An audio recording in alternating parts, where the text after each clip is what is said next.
Shucky now, shucky now. All right, let me cut this down. Hey, journeyman, journeywomen. This is a hero's journey with Dr. D here to encourage, motivate, and to inspire, helping you get beyond your first move and creating a better mindset today. Create a better mindset today. Got too much light. Let me cut this thing down a little dimmer. It's too bright on me, I think. That's too much green. It's too much green. I had a good. All right. That's not right. That's not right. That's not right. That's about right. Okay. This is on me. This is away from me. All right.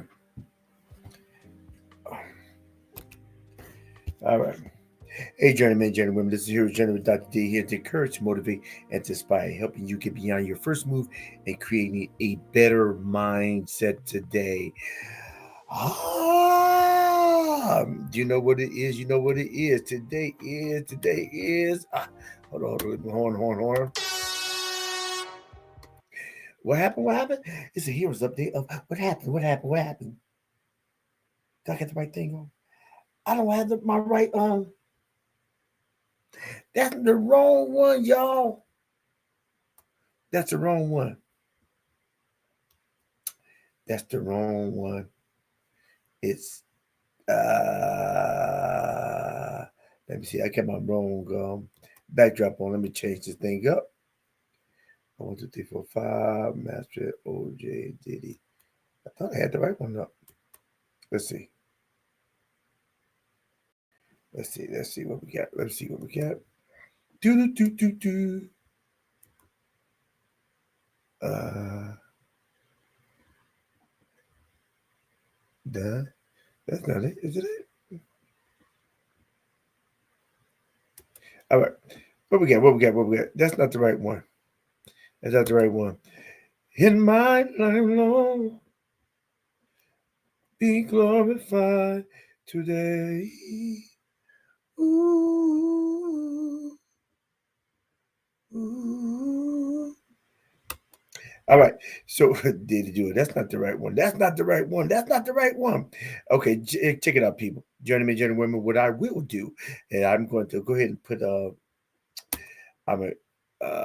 figure that thing out later. What I'll do, I'm going to put the link over into the chat section. So those want to come on. So John, I hope you can get on. uh, paste. All right. So I got the link over in the comment section for those who come on, give you 2 cents. You may actually get a nickel back. Ha ha! May actually get a nickel back. Okay. That's not the right. See, that's not even the right. But it doesn't matter. It doesn't matter right now. So tonight is an update of what happened. What happened, and I had a upload new, upload new. I think I just had OJ. I don't know if I'm doing a dual, like a combination of OJ, and the title was it is. Let's see. Oh, let's see. That's not the right one. No, I just got a picture of OJ. Where's my picture set? Where my picture set? Show more. Show more. All right. I had a picture of OJ. Right.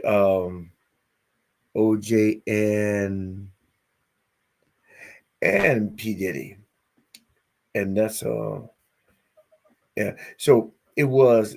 Did he do it or did he do it? And I had man. Okay, I ticked off a little bit, but it'll pop up later on. It'll pop up later on. Can't believe I can't find it. Y'all bear with me. I want to find my thing. So it's not my thumbnail. It's my thumbnail. I want my thumbnail. So y'all let me know if you all had were you able to get on? You said you just me again. You tried before, and let's see if you make it this time. Uh, uh, all right, and a 1, 3, 4. That's 1, 3, 4, 4, 6. All right, all right, all right, all right. Okay, let me see what my. Let me see what I got. What I got. What I got. Do do do do do. Do do do do do. Do do do do do do do do do. Hey, how's everybody doing today? Put some in the chat, and then we'll talk about it. But like I said before, tonight we talk about a hero's update of what happening, and as soon as I get this thing up, y'all see exactly what I'm talking about. Start from scratch. I saved it. So let me see. All right, here is this.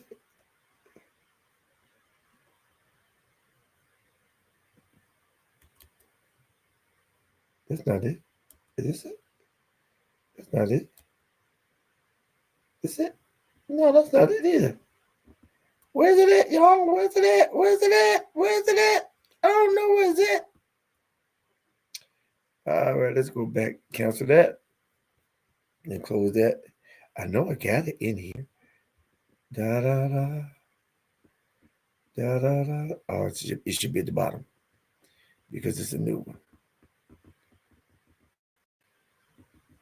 It's a new one, y'all. It's a new one. Why it hasn't popped up? I don't know. In a couple seconds, I'm just saying forget it. Da. Oh, here we go. Download.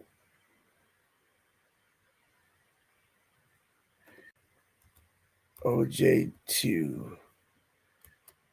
Here we go. Right, this is what I wanted, y'all. This is what I wanted.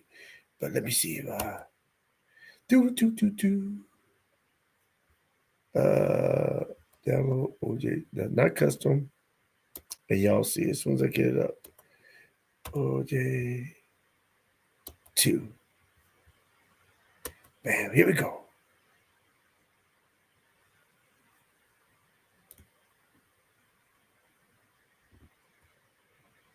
Oh, I wonder why it's not popping up.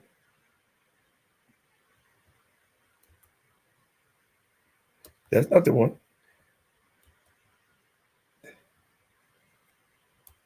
I just download this bad fella. Upload the new. Okay, should be right there.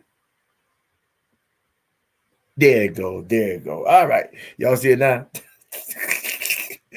Ah, all right. It's me again. Good evening. Thank you. Okay. You're welcome, Tito. All right. Y'all see the title. It's a here's update of what happened. What happened? And if you look at you look at it, it says, did he, this way, did he or did he do it? Now, I'm gonna play a little a clip about for those who do not know. Now, John's online now. Me and John play ball. Now, people don't know who Orenthal Simpson is. Oh man, in the '70s, OJ was the man. I mean, OJ was the man. You have you have a certain caliber of a running back, right? You have fast, you have a strong one, you had a quick one. Now Jim Brown was fast and he was strong. Um, Bo Jackson was fast, quick, and strong. But OJ Simpson, the juice, was the first to really do it. He's one of the first people to start up $1 million in the '70s. He's making big money. He's making money playing ball because it was such like watching Michael Jordan. His moves, he was so evasive, he's quick, and he was fast. That breakaway speed, and that's why he called the juice. And that's why even through the obstacles and the trials and different things that he had, he still was famous. People still remember from the heyday, and he's so charismatic. Also, he did movies, and he was a pitch man for Hertz, jumping over stair turnstiles and running through the airports and stuff like that. So he's very popular, very charismatic, and he's a great athlete, Hall of Famer, great athlete. So people don't understand that. Now I'm gonna play this beginning clip. Now, John, now Tito, I would appreciate if you come on and kind of share your cup. I didn't get mine. I ain't got my cup.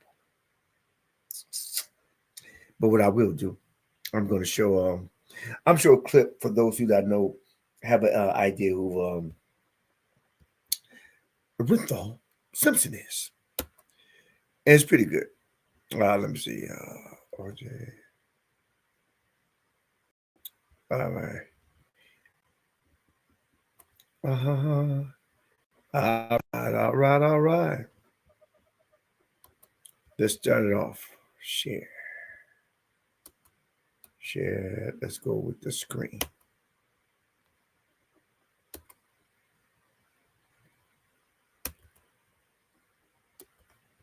Share. There we go. His private marriage and family life is one to...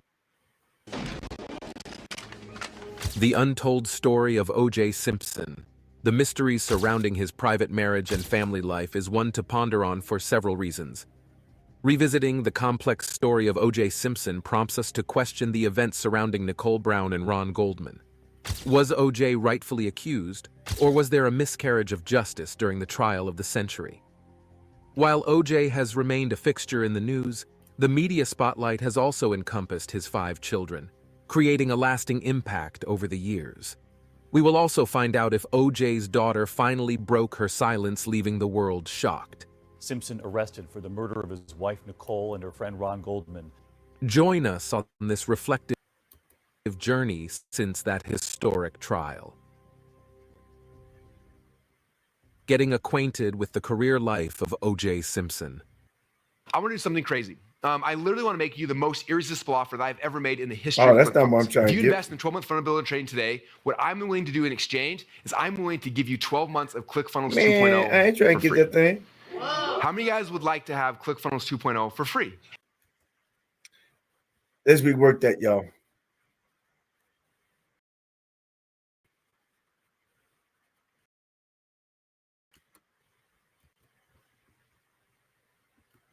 I don't know what I did.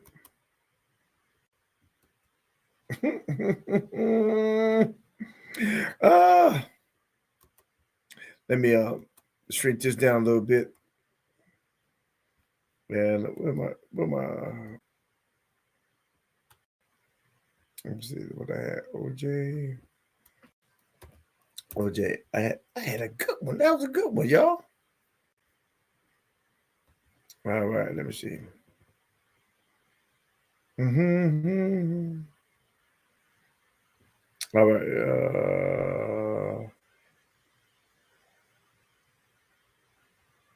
All right. Come on. Here we are. All right. All right.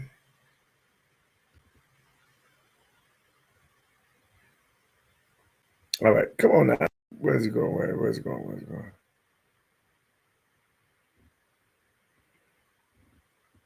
Let's go with this. I'm gonna show y'all what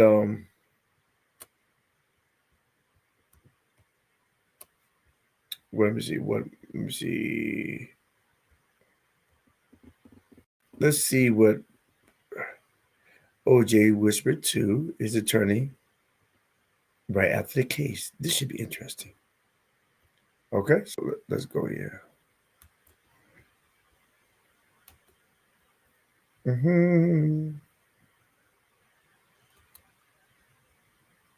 All right, share screen.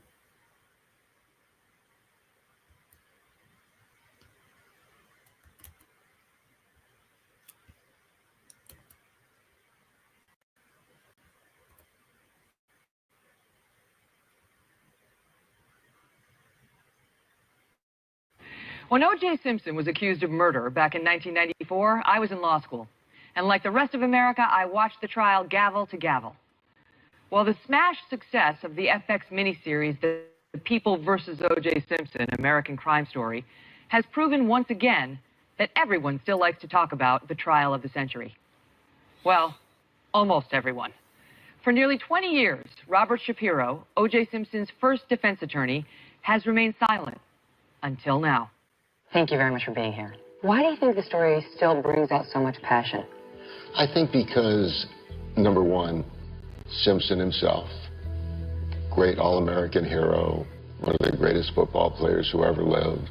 First time DNA was ever used in a trial of any significance. Very interesting lawyers on both sides, and a horrible, devastating loss to 2 families. Mr. Simpson is a wanted murder suspect, 2 counts of murder. When O.J. Simpson was first arrested for killing his wife Nicole and her friend Ron Goldman, pretty much everyone thought he would be convicted. Not attorney Robert Shapiro. Shapiro was so famous, he's portrayed by John Travolta in the FX series The People versus O.J. Simpson. Shapiro now says that a lot of what you think you know about the trial is wrong. First, Shapiro says he outmaneuvered Marcia Clark by making her believe he wasn't ready. The judge asked, Mr. Shapiro, what's your position? Your Honor, we're ready for trial. Looks at Marcia Clark and says, call your first witness. And you could see the blood come out of her face. And from that day on, I knew there would be no conviction. These are not efficient murders. These are murders that are really slaughters. Second, Shapiro believes the prosecution did not understand the evidence. Did the Dream Team win that case, or did the prosecution lose it? I think it's a combination of both. The prosecution wedded themselves to one knife, one killer theory. I think it's pretty clear that it was within reasonable medical probability that more than one knife was used. There's a strong possibility that more than one person was involved. And you believe the killer of Nicole Brown Simpson and Ron Goldman has never faced trial? I think there's a strong possibility that that's the case. If it doesn't fit, you must acquit. And finally, Shapiro had a plan for that bloody glove. I tried the glove on. It was a little bit wide in my palm and a little bit long in my fingers. O.J. Simpson has enormous hands, and I knew that that glove would not fit him. Really? It wouldn't even be close. Did you feel in that moment when you put your hand in the glove that you were trying on the glove of the person who murdered these two people? As you say it now, it is chilling. But I was looking for one thing and one thing only, the size of that glove. So when O.J. Simpson was asked to try on that glove in that courtroom, did you realize it was a critical mistake by the prosecution? Here's what I told O.J. Simpson. I want you to walk as close to the jury as you can. Hold up your hand like you're holding the Olympic torch and pull and tug on that glove because it will not fit. And clearly it didn't. We, the jury, in the above entitled action, find the defendant, Orenthal James Simpson, not guilty of the crime of murder. Moments after the verdict, O.J. Simpson leaned over and whispered something in your ear. What did he say? You had told me this would be the result from the beginning. You were right. How did you feel when you saw O.J. laughing and posing for pictures shortly after the verdict? I thought it was inappropriate. Two people were dead, and there should still be some respect, certainly for your ex-wife. Now, when he was arrested for armed robbery and kidnapping years later, did he call you? No. Why not? Do you know? Up to him. I wouldn't have taken the case in any event. Why? He still owed me money from the first one. Really? After the verdict, Shapiro went on to create the popular website LegalZoom, fast food-like legal advice, quick and affordable. We put the law on your side. But in 2005, Shapiro's life went into a tailspin when his 24-year-old son, Brent, died from a drug overdose. When you went to the hospital that morning, did they let you see him?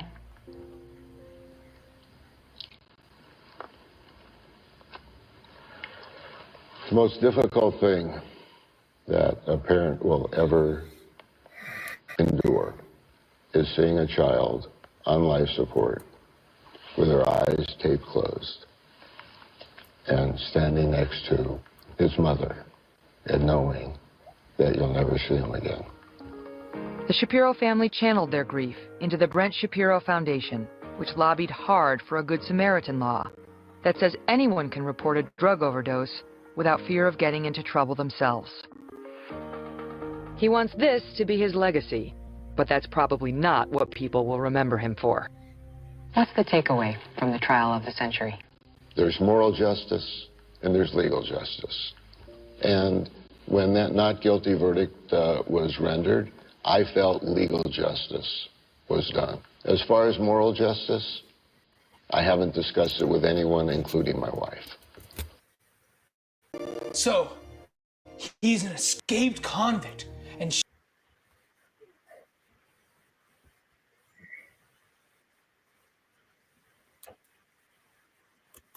Yeah.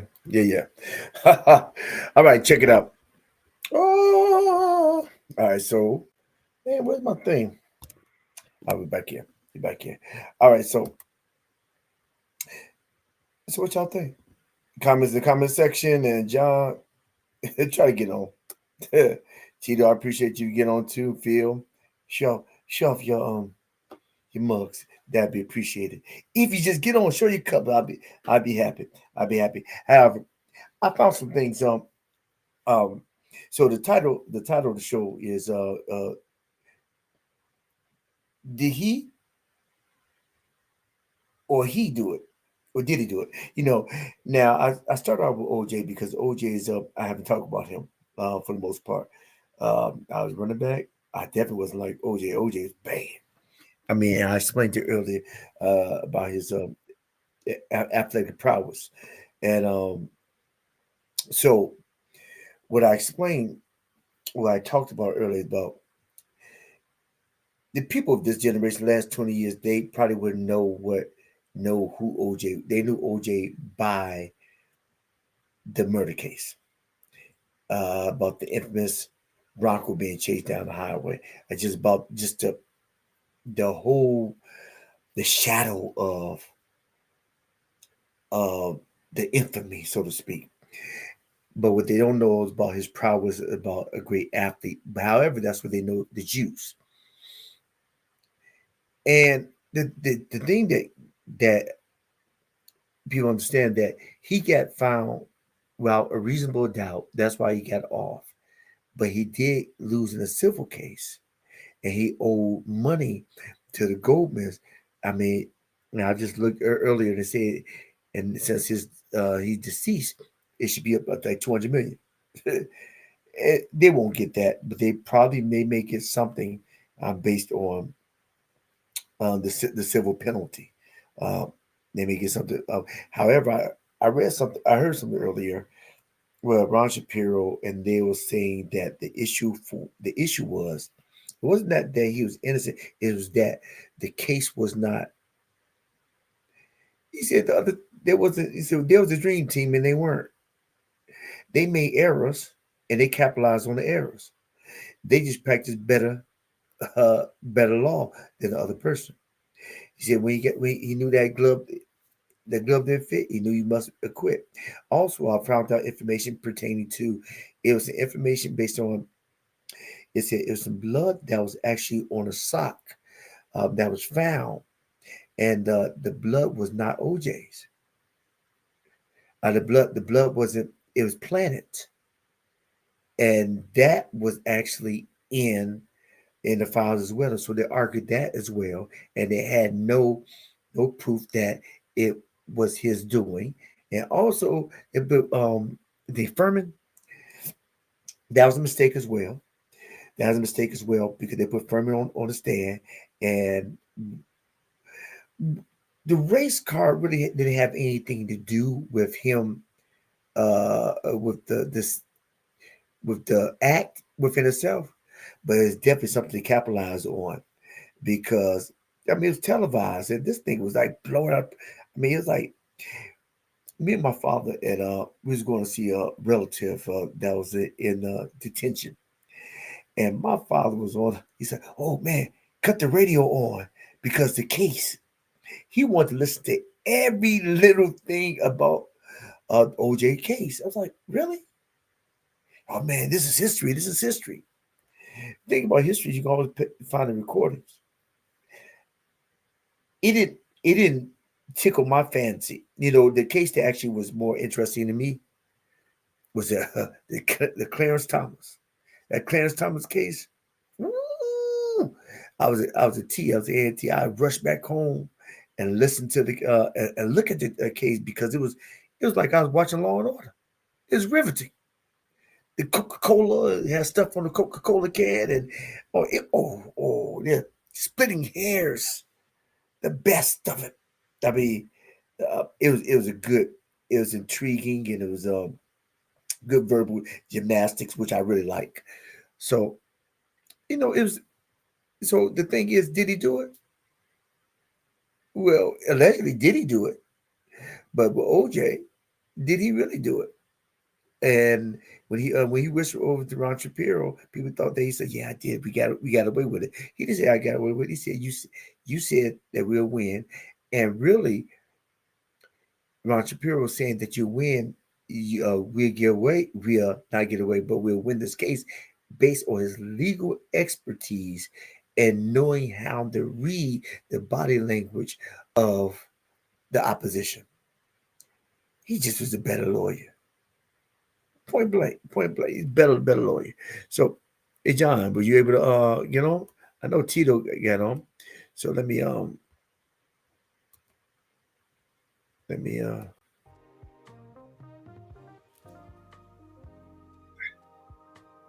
right. So you gonna pop on? Let me see.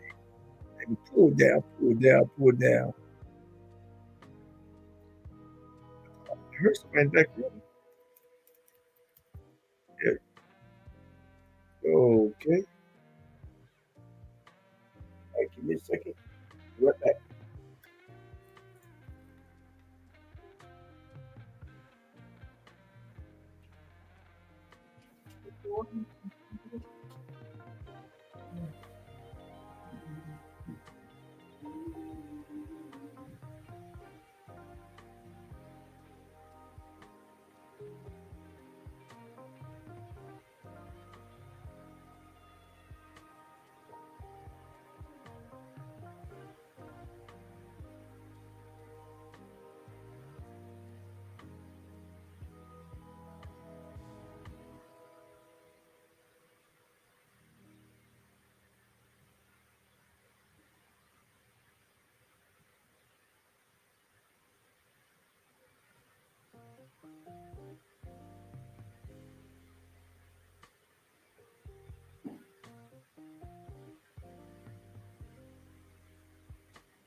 We glorify. Oh, ooh.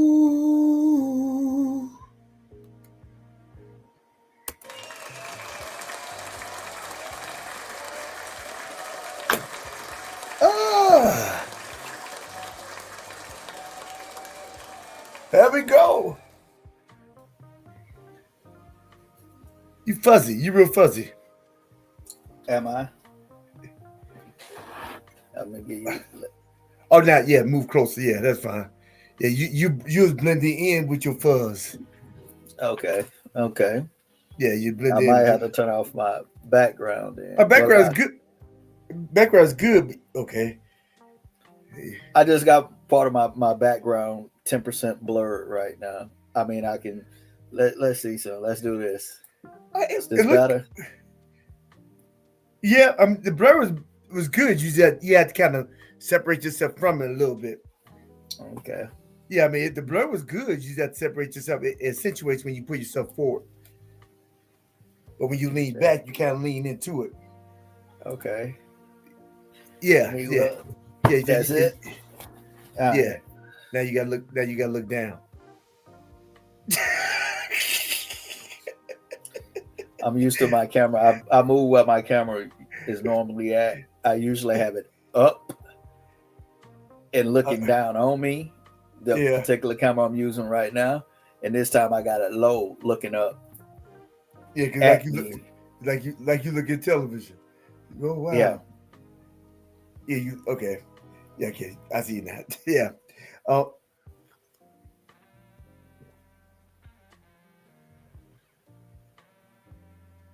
Get your cup.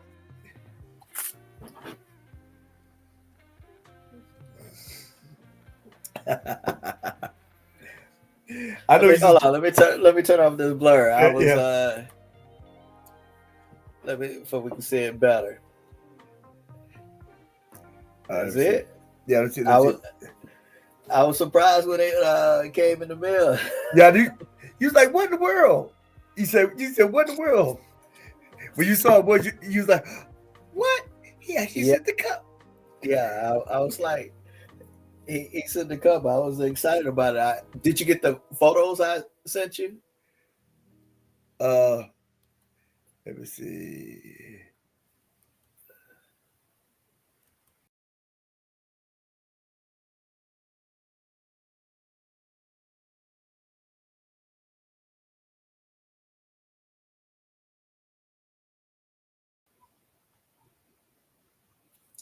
Hello? Did you get the photos? Yeah, did you see them?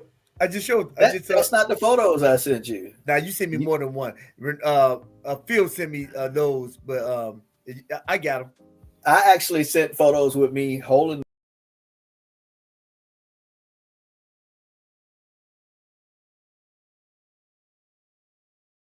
Yeah, that's one of. Okay. Yeah. Yeah. That was one of the photos. Yeah, because I was like, hey, you can use it if you want to advertise or whatever. Yeah.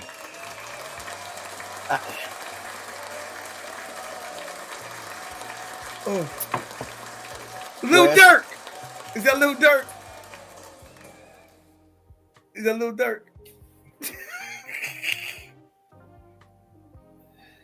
Y'all light is better than mine. I can't get my angle right.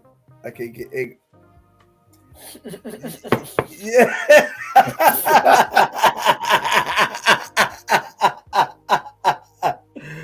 Yeah. That's not communion wine. Yeah. Sprite. Yeah. What you like you just had a procedure. She got upset, huh? Dental. You had dental done? Tea skillet. Skillet. Lady skillet. Grits fell out. Skillet hit mouth. Tooth came out. Wow. Pretty much. Yeah. Yeah. I don't think that confession would be live. Yeah.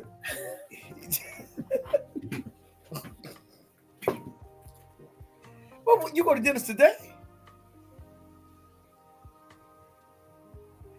You play, you can talk. You can talk. Can you hear me? What the Harpo? Is Harpo?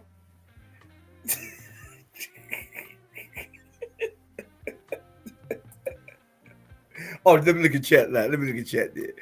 Maybe you're writing something. All right. Okay.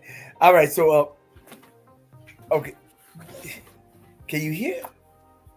Okay. So, oh Lord. Did you get off the short bus?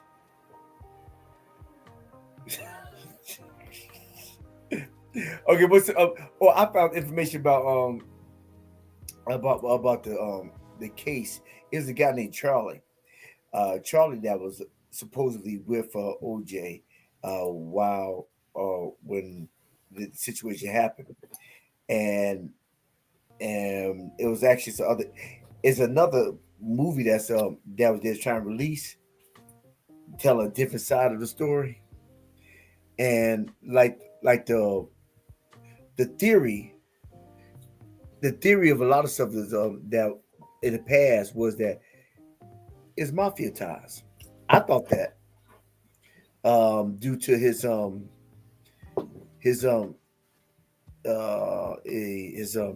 fascination with the nose candy. They said OJ was doing cane in the 70s, but also he was heavily affiliated with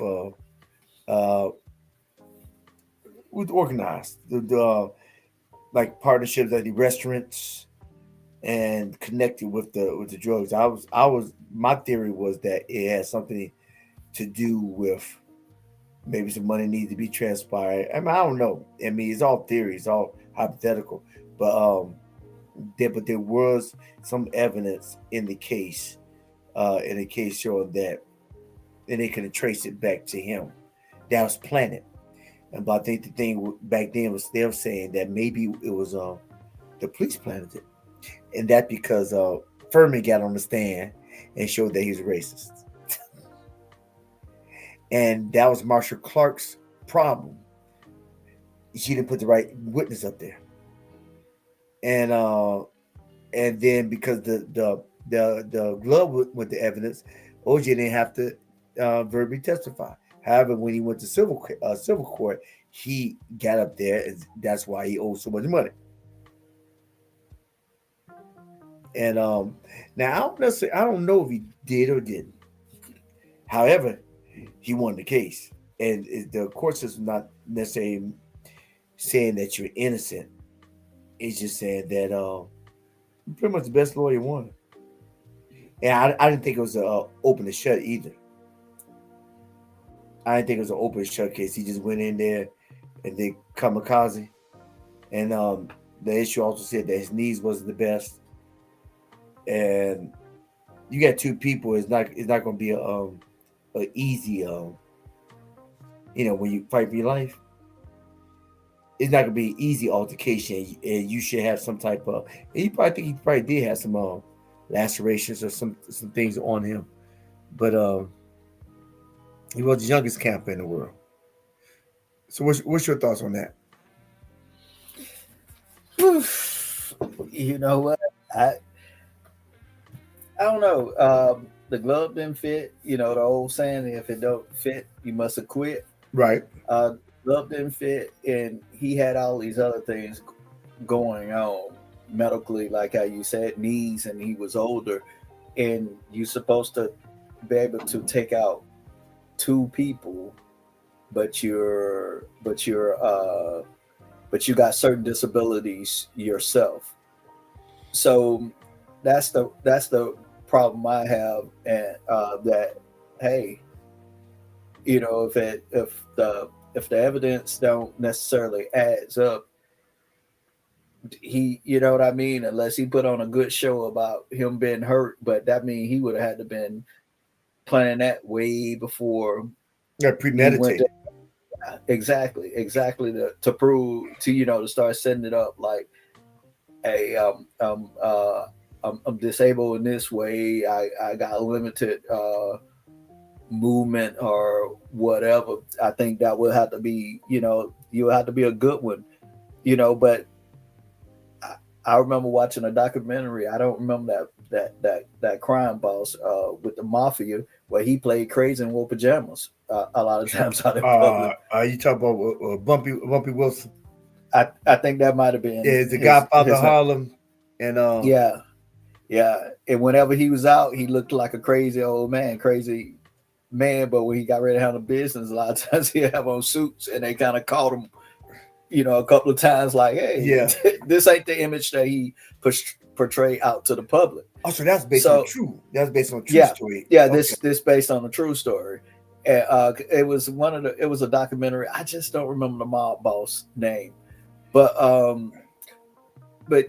the end of the day, I think that I kind of feel like he was innocent just because of the evidence, but it's kind of hard. What destroyed the case, part of the things that helped destroy the case, to me, was the so-called planted evidence and things like that. So how can you expect me to believe some of your stuff now if it's proven that it was planted, and then you got the other things on top of that? Hey, he had, his knees are not the greatest, and the glove didn't fit. But so you got them two things. That's, hey, that was actually, the glove, the crime scene, and then but it didn't fit him.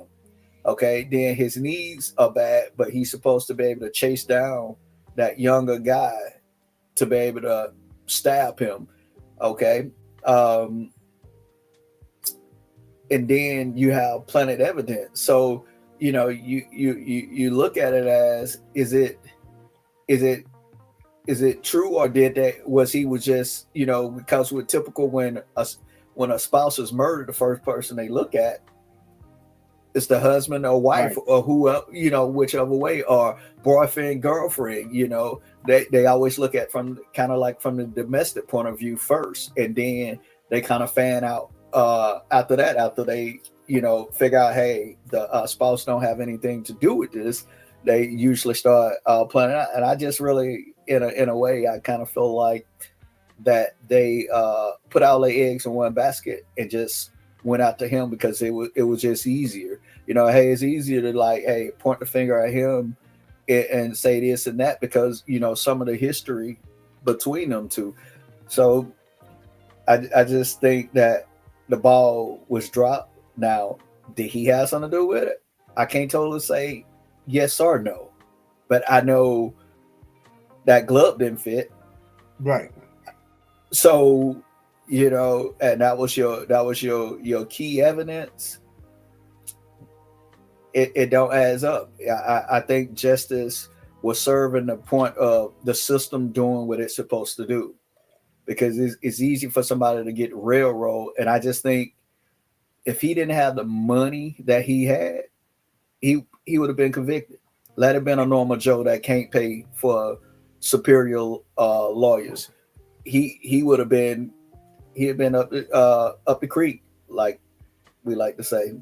Yeah, Ron Shapiro. Somebody asked him, you saw in the interview I played.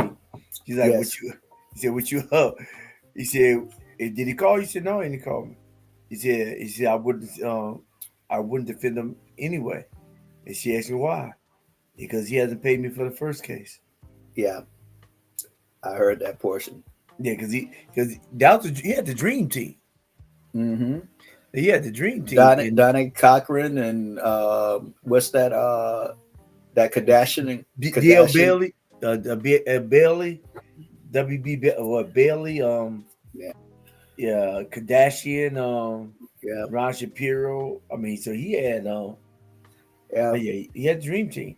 Yeah, because everybody that was on that team after that case kind of like blew even bigger.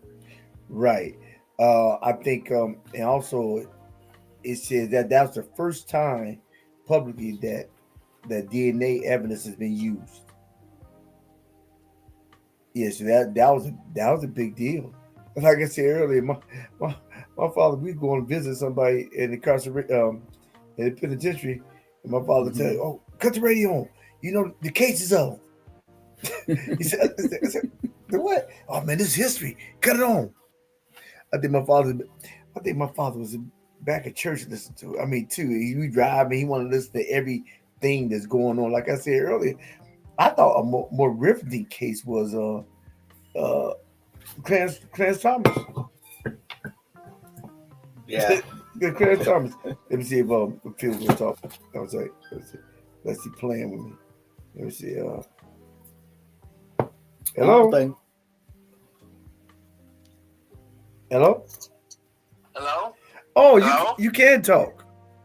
I can't talk. I was screaming. I'm like, you couldn't hear nothing I was saying? Oh, Tito, could you hear anything you were saying?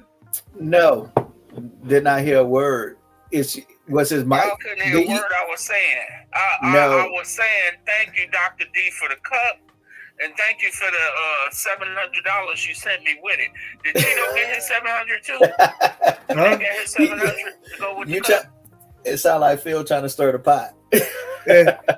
Tito gets more than $700 every week, every month from all the service for the federal government. Today, I would not be on the Dr. D show no more. See? Y'all around here giving other people more money than me, and I deserve more. Right as you get to give. But okay, just I'm gonna say that course after I get to give. I didn't say that before I get it. You gonna not put it in the mail after that. I'm gonna talk all kind of craziness. Well, you could have got me the 14-ounce one and not the 12. Come on, I'm gonna be the ungrateful cousin. We all got some ungrateful cousins. But let me say what I got to say right quick. But before you cut me off again, because you cut me off. I was sitting up here screaming in the phone. Hey, Tito, did you hear him? I did not hear him. Maybe he had his muted. He might have been muted on his. $1,400 with his cup. Of course he did. Hey, and Tito, I didn't even see his lips move. Did you? No, I don't think I saw was a blue mask. And you know what? I'm just gonna say this one thing. Then I was say what I got to say. Go ahead. You and your pops was visiting somebody in jail. You ain't got to be telling people my business now. You ain't got to be. You're around here. Yeah, we was visiting him in jail, and you said it 3 times. Like you wanted me to just confess that you came to see me in jail. Well, at least Diddy didn't come see you.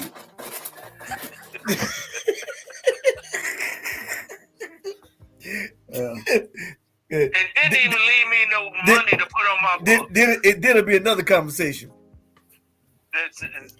Diddy like the party. Just came to see. You gotta tell him no. Didn't put no money on the books. But I'm not gonna even tell. I ain't gonna even put y'all on the spot like that. I'm just gonna say what I got to say. Okay. When I was working back in the 90s, I was so happy that OJ stuff was over with because I got so sick of some of the people I worked with. Like one time, me and this one of my coworkers, he's white, I'm black. We was talking about the OJ case, and one of my other coworkers who was white got upset, and when she got upset because she said, "Well, Ron Furman isn't the one on trial," and I don't know why y'all. I said, "You missing what we saying? We're not saying," and I think what other black folks were saying too. The possibility that you could be framed and set up wasn't totally foreign. That's what we was talking about. Right. Yeah. We wasn't really talking about his guilt or his innocence. That was an error. And what we too said was the fact that this man had all this money. This was the reason why this was taken the way it was going in the direction it was going at. And number 2. Well, that's number 3. I don't even know. I got so many points to make. I don't know. The thing about the glove and all of that was dramatics. That was theater at its best. At its best. Because you know damn well, how the hell you going to have somebody try on gloves with other gloves on up under them? You going to have me try on these gloves that shrank and wasn't even the same shape they was. But he had to have gloves on before he tried those on. Of course they didn't fit. The DNA evidence, that's why you don't want to. Yeah. What are you doing to try them on then? Hey, the gloves, don't do it. Wasn't the second pair of gloves what you would say is something to the effect of, this is this size, and this is the size glove he was known to wear. Same size as this one. We can't have him try them on. Are you stupid? See, but they didn't argue it. Well, how about this? No, me and you were saying the same thing. The prosecution was stupid for having him try those gloves on. Are you stupid? You giving the case away. But then he bluffed it though. He thought that he wasn't ready. Yeah, he said that but at the beginning I of will the say interview. this. I will say this for real. I am so happy this stuff is over with. OJ made me mad in the end, and that dude, you got off. You did. He got off, whether innocent or guilty or innocent. Innocent, well, not innocent. What's the damn pay that money? Guilty or not guilty? But this is what I'm saying. Go sit your butt down in the corner somewhere. Don't make no noise, and you're around here stealing sports memorabilia afterwards. Are you crazy? Go sit down somewhere. And number 2, you should have settled that civil case and not let it ever see the light of day with court. But that's another subject and all of that stuff like that. Yeah, and I think they are going to get somebody. Well, I think when he totally got blackballed, he could easily argue, I don't have anything, but his NFL pension and the 3 houses in different countries and stuff. His house is bigger than yours, Dr. D. I hope so. Yeah, you around here with 10,000 square feet, and OJ had 25. 10,000. I receive it. I receive it. 10,000 square foot home Do I in get Maui. do I get elevated too? Elevator. Yes. This Maui, dude. What you need an elevator for? You get 12 acres. Speak that thing.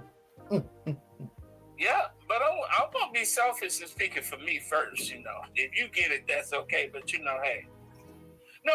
But the whole thing was, it was really a messed up situation, and I think for Black folks who was rooting for him, at least for me, it wasn't so much as saying he didn't do it. It was just the possibility that everybody, that folks couldn't believe you could be framed by the police. Are you stupid?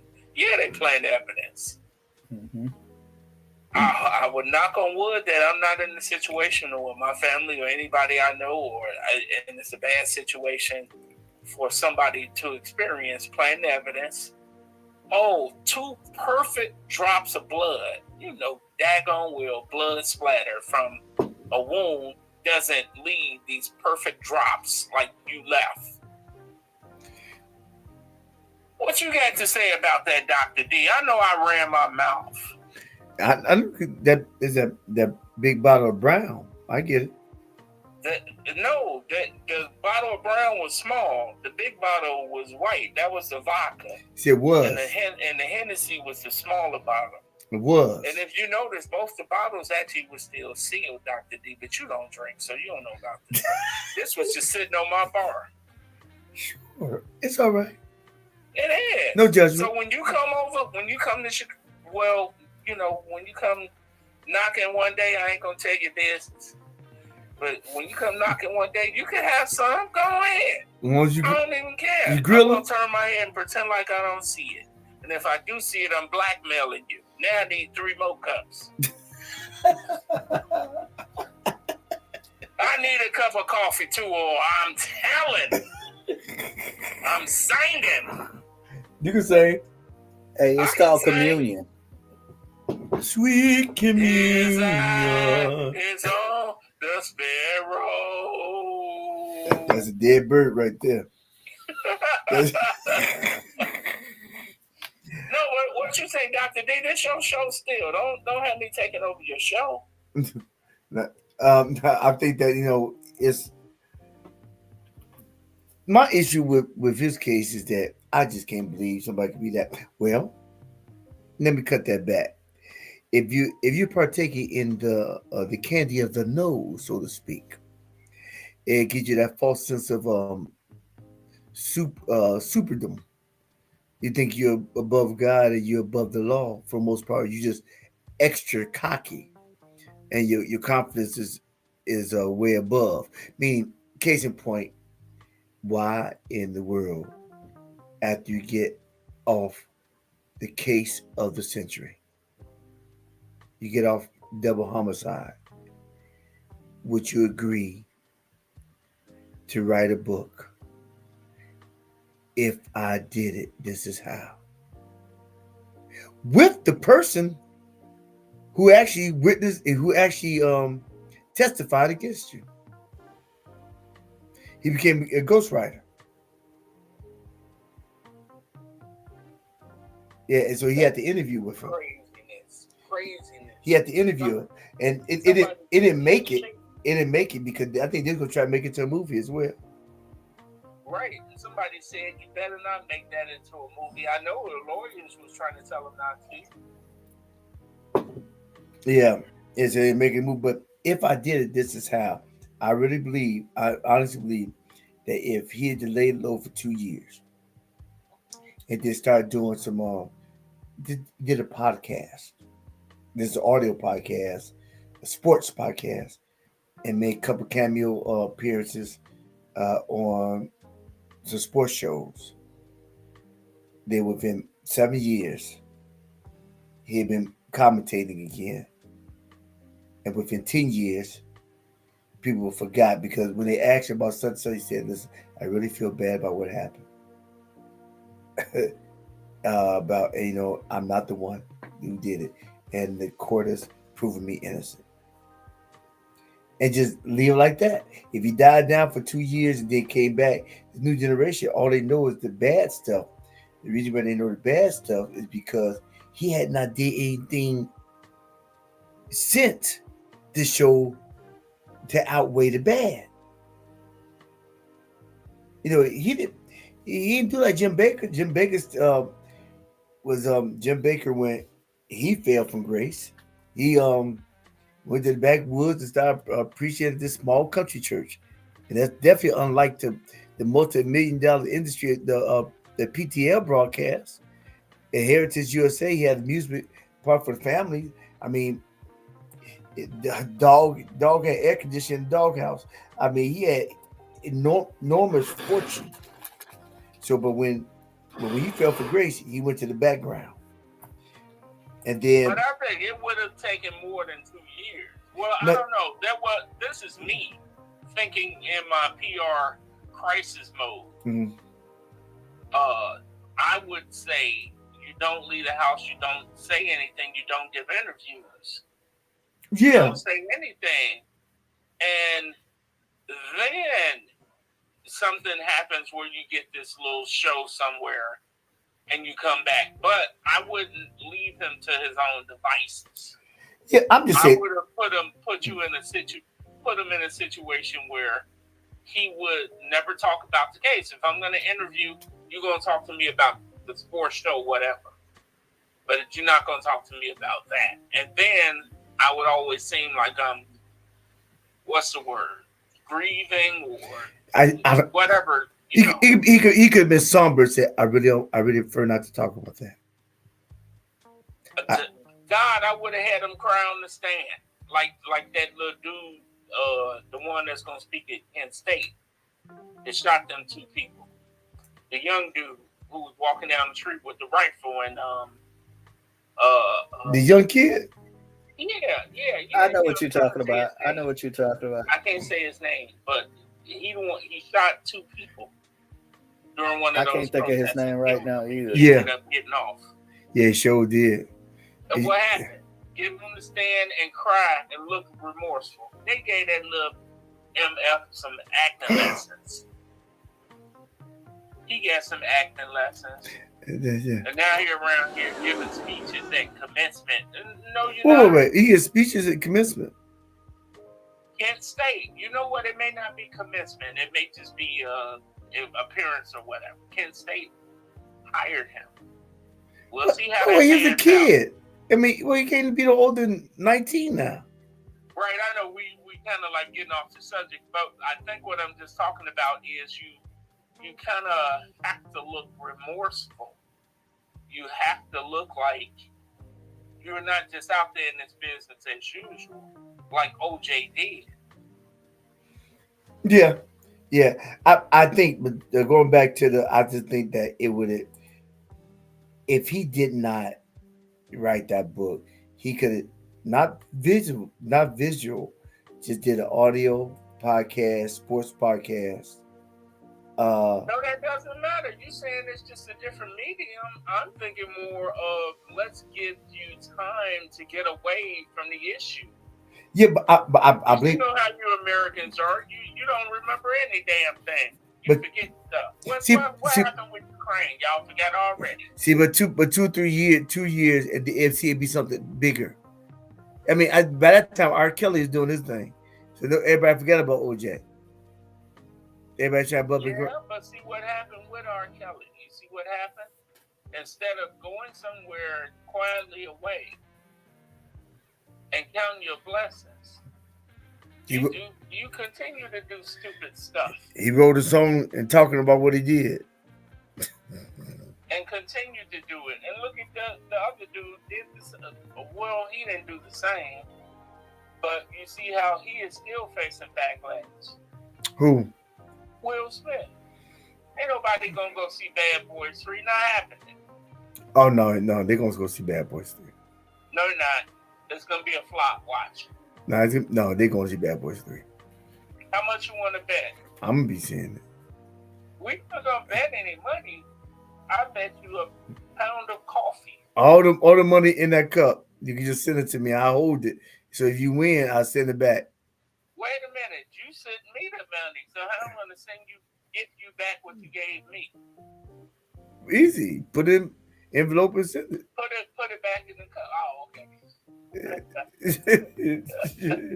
Yeah, you just send it. You can. Dude, it's kind of difficult, you know. Okay, it's all right. It's all right. Yeah. So yeah, I think he could lay low. It could be 2 or 3 years, and then because there's always something else coming up on the Yeah, it is, but 3 years is not enough. just like Weinstein. When last time you heard his name? Well, Weinstein's a different animal, though. When, And that is a good point. That's a good point. That's because he's still going through the court system. and as long as he got money and influence and power, that he can keep on putting. He can do like the Aerosmith, the singer Aerosmith. He just closed up. They just do a case that's been in the court system for 45 years. Well, that's a difference. That's a little bit different because we're talking about the statute of limitations too. Yeah, you can push it. My point is, if you got enough money, enough influence, then you can maneuver, and there's always something new popping off. That pop it off, and you can maneuver and push it beyond time. So therefore, when it comes to court, yeah, we have to throw this out because beyond statute of limitation. But you have to have enough money to do that, though. Why has he got enough money? He just get me out there. He could have just went to Costa Rica. I mean, he could did Russell Simmons. Go to Bali. Dude, I've been to Bali. That place is beautiful. Yeah, I think Russell Simmons is gonna be like what's the other guy name? The music movie director that never came back because he had a case against him. Right. Pucanti, it started with a P. You know what I'm talking about. No, he married that girl and they was at the game together. Yeah, but it's a statue. Wait a minute. Okay, no. Polanski. I'm thinking of Woody Allen. Yeah, that's stepdaughter. Yeah, Polanski. Yeah, he had an underage girl with, and so therefore, yeah, so he went out. So underage girl, so therefore he just went out the country. He actually won awards outside the country. Ain't that true? Dr. D, I'm telling you this today. Money and influence means I'm giving it away because I can't spend it all. I'm talking scholarships and stuff that I'm already doing and I ain't got no damn money. The P.O. Box 2034. But I'm just saying, you know, sometimes it's the Holy Spirit that get in me and say, you know what, it's a spirit, all right. I don't know about how holy it is. It's holy.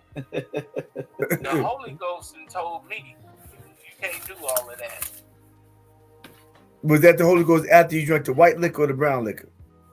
Neither one of them. I'm talking about my mama and grandmama and other elders and ancestors who have come before me to say, you can't do that. Well, that's Don't not. act a fool like that. Or they told you prior. I thought you were saying they came to you. Where they told me prior, and they came back when I was trying to act a fool. That's not the Holy Spirit. That's a spirit. Oh God! Why are we on this? It's you. All right, let's shift. So let's shift. And you gotta cut this part out of the show because if I see it, I'm gonna be mad. Cut this part out. All right, shift. So that's so I think OJ just he just messed up when he wrote that he co-signed on that book, and I think that they got the just due when he took his when he stuck the guy up for his member for his stuff, and they give him 15 years. How many years they give him for that? When that really should have been like a year in probation. Right. Anybody else? It was sort of a absentia thing where we were punishing you for some bad stuff you did in the past. Yeah, he could have did jaywalking. He still got 15 years. No, could have missed the Oh. We're gonna get him for littering. Okay, any other time we would have told him just pick it up, put it in garbage. Nope, jail. Go ahead, Tito. This is not a trusted source, especially, but I'm looking at Wikipedia. That's why I said it's not a trusted source. Don't write a research paper off of it. But it got that he was arrested in 2007 in Las Vegas, Nevada, and charged with armed robbery and kidnapping. In 2008, he was convicted and sentenced to 33 years imprisonment with a minimum of 9 years without parole. He served his sentence at the Lovelock Correctional Center in rural Nevada until being paroled and released in 2017. He was released from parole in 2021 and lived in freedom until his death at the age of 76 of cancer in 2024. So he had got 33 years for that robbery and kidnapping thing in Las Vegas. And you know who witnessed the reason why he got out? Because the person he stuck up was his friend. And he's the reason why he got out. If he didn't say nothing, he'd probably still be in jail. So it kind of shows that the guy probably wasn't really pressing charges, but the state probably took it over. Kind of like a domestic case, like a domestic violence case. If you have a couple of incidents and the state pick it up, because whoever getting abused a lot of times don't want to press charges. It's that cycle. So that's probably why they did it. And plus, I think they felt like they got some kind of justice for the murder that he supposedly got off of. Right. So that's messed up. And I think like what I heard something earlier. Like I explained that I always thought it was mafia ties. I always thought it was mafia ties. And I heard him do an interview explaining it's chapter 6 in the books if I did it. And chapter 6 talks about the night in question. Mm-hmm. And I was listening to somebody that's a body language expert. And he was actually talking about, he said hypothetical. He was hypothetically is asking questions. This guy named Charlie, because that's his name in the book. Mm-hmm. He said hypothetically, this guy, and then eventually they shifted and said, it started talking first person. He said, I got the knife, I did this, I did that, and I did this. He started talking in first person. That was interesting. And I heard somebody else say earlier that it was a two-person job for the most part, and the other person is mob related, and his name was actually Charlie. His name is actually Charlie. Yeah, but I guess we never really know that because it is what it is. I mean, you in the world of gambling and drugs, of course you're gonna know a couple of people who are part of the organized structure of crime. However, it was stating that it wasn't that he was just a part of it. He was he kind of rub elbows. He probably elbows with them and had some business ventures. So you have business ventures and you don't take care of your business. Sometimes they don't do you any harm. They harm the person closest to you. But that's just a hypothesis. That's just the hypothesis. Because they can cover their tracks way better than the average man can. Well, I think that could be the case, but that's something we would probably would never know because murder do not have a statute of limitation where you can come by and say, hey, you know what? It was me. Yeah, that's true. This is so unless you want to do a deathbed confession, and then sometimes then you still got that still have to be investigated if somebody do a deathbed confession on a crime, because it has to make sense, right? They have to be able to put you there. Yeah, I think so, and that's they got to be able to put you there, and I think now the contrast between OJ and Diddy is that I believe that it's just a progression of different things in Hollywood, and because he had things on people, and because he was doing what needed to be done to the powers that be, they wasn't messing with him. Like I said the other week, I believe that because he tried to sue somebody, he tried to sue on the alcohol company. Then they wanted to make a lesson out of him. You better know your place. But also, his nail in his coffin is that when Cassie, she came to him and said, "Listen, I need such and such, or I'm telling." And she probably said FBI because Diddy was the FBI informant. That's why he's getting away with a lot of stuff. You think so? Yeah, that's factual, according to Jaguar Wright. Okay, I stopped listening when you said.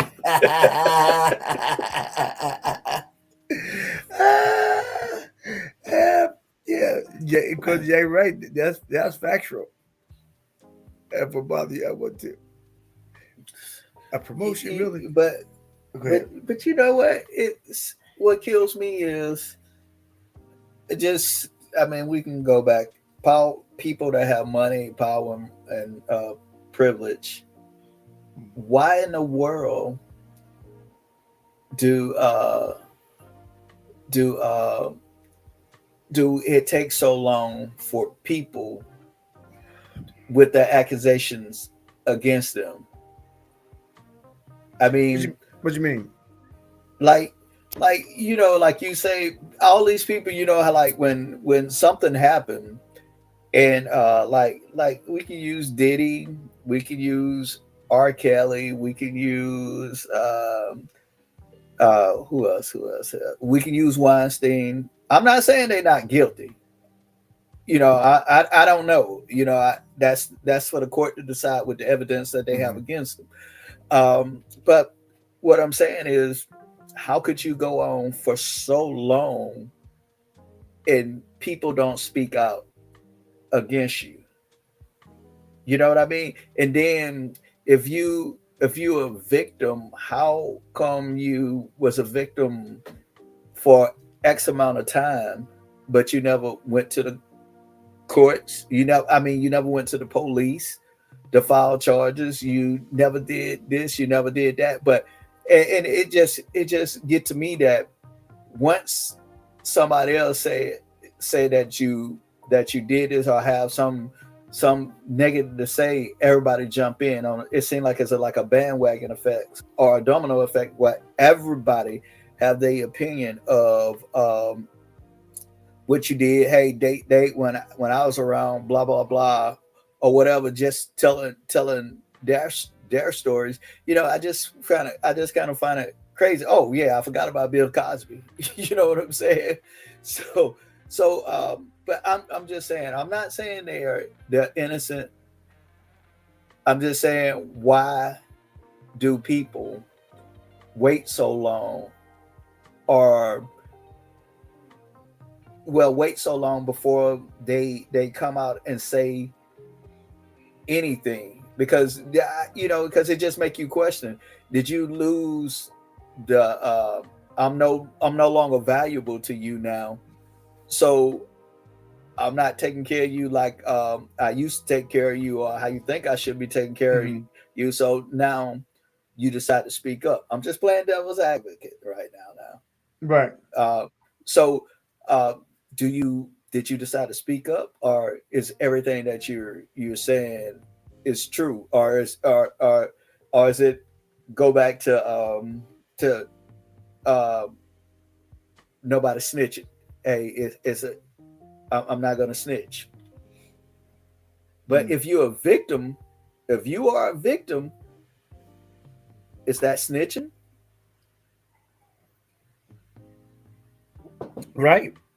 I believe that some of it was the price of fame. People want to be famous so bad they don't think it can be that bad. Oh, they want to be famous at any means necessary until that means. Okay, let's get okay, cool. Um, Everybody they want to be famous. Oh, it can't be that bad. They do this, they ain't a big deal until they get violated, but then they get all the riches. So the riches actually kind of suppress temporarily. It's like it numbs the pain. That's why a lot of these people be still on drugs. It numbs the pain. It numbs the emotional scar that has been incurred based on the action that was done to them or how they've been treated. So they can stay high. It's like a perpetual state of escape. So outside of people being famous, just think about regular kids or young adults right now. They always high. I gotta smoke my weed. I gotta keep drinking. Why? Because they gotta stay in a perpetual state of escape because they don't want to deal with the pain of yesteryear. Sometimes the pain of yesteryear, a lot of times the pain of yesteryear messes up your today and damages your future. Because, and I talked about this before, I did a presentation before, it's the trauma that we experience. Generally, it goes back to being a child. And generally, people that, this coming of age, like 17, 19, 20, you trying to make it, and somebody offer you a whole bunch of money, is your dream, and she said, and you go full force into it, and because of neglect or lack of tutelage that was given to you as a child, so you compound the trauma. You have trauma of neglect, abandonment, abuse as a child, and then when you get a little bit older, somebody else abuses you because you open up to trust because of the promise of being famous, which is your dream. Just do this and you be all right. Well, it can't be that bad until it is that bad. So a lot of people, to answer to go into your question, you said, why do people come out now? I think because of, I agree with some people, it's about bandwagon, or maybe if I come out, I get a piece too. And because now there has been. Some people has been, but if I do an interview, man, they give me a couple of coins. And I can do a tour doing interviews and get paid 5,000, 8,000, 10,000, whatever. And just tell my piece. And I can be relevant. I could still be famous or infamous. And some people they thrive for that because they're trying to squash the pain. Squash the pain. It's a couple of liquors, smoke that blunt, do cocaine, do lines. It numbs you. It numbs synthetic the nerve. It numbs the nerve. Same reason why you go to dentist and you ask for Novocaine. What does the Novocaine do? Numbs the pain. Yeah. It numbs the pain. And so you keep I need more Novocaine because it's hurting. Right, and then after Novocaine, you leave. Give me some Advil. Give me something to keep numbing. Give me some oxycodone. Give me some. To deal with the pain. Deal with the pain. And so what happens is that people get addicted to the numbness instead of dealing with the pain to get through the pain. The only way to deal with the pain, the only way to overcome the pain is to go through it. But we in society now say no pain, no process. but I still want the prize. No pain. I don't care about the process, but I deserve the prize. A lot of stuff was like that. Actually, that same scenario could be relevant in marriage. Mm-hmm. Women or men, they say, I don't want any pain. I don't want to endure any process of growing and becoming better or becoming one. But I Mm-hmm. deserve the prize. You ain't did nothing. Yeah, you want the best result without putting in the work. Yeah, the man want everything, and he don't hardly work, and he ain't working toward a goal or a dream or a vision. The woman want everything. She don't hardly work, and she disrespect the man, and then she thinks she deserve everything, and then mad because she don't get it, and he mad because he don't get it. Mm-hmm. I'm the king, but you ain't doing nothing. I'm the queen, and I should be treated as such. Why? Because the feminist told me. Gloria Albright said I should have everything. Yeah, so I think in some cases both people are delusional, and both parties, some men, they don't reflect on what they do and what they don't do. And I think sometimes men spend too much time to appease the woman, and I think sometimes women spend too much time to appease the man. However, I think a lot of times both parties just like forget both of y'all. Forget you, forget him, and forget her. It's all about you, not about becoming better. Yeah, so and nobody wants the pain. Who does? Your brain automatically gears you toward to avoid pain. When you're in the military, they shift you into pain because you got to deal with through war. But if you had a choice, you want the process, but you don't want the pain. Yeah. Yeah, but you've heard a statement: no pain, no gain, right? Mm-hmm. Exactly. Yeah, that's how I grew up. No pain, no gain. If anything that you want that's worth something, it hurts sometimes. You got to put in the work, and sometimes that work requires pain. It's as simple as when you play a sports, you got to go to the gym, and as you be in that gym, you're gonna have some soreness. That's right. After a workout, but it's part of the process, and that's the ripping and tearing muscles is right. The ripping and tearing muscle is the building of a bigger, better one. Actually, when I work out, I like to feel a little pain. I know that I'm in process. Mm-hmm. When I go through pain, I know I'm in process. When I don't feel anything, I'm concerned.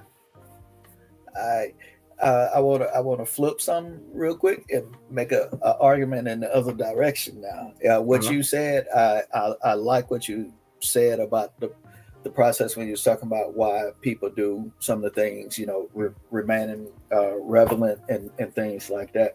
That reason. But this time I'm gonna come from the. We got a third string coming up.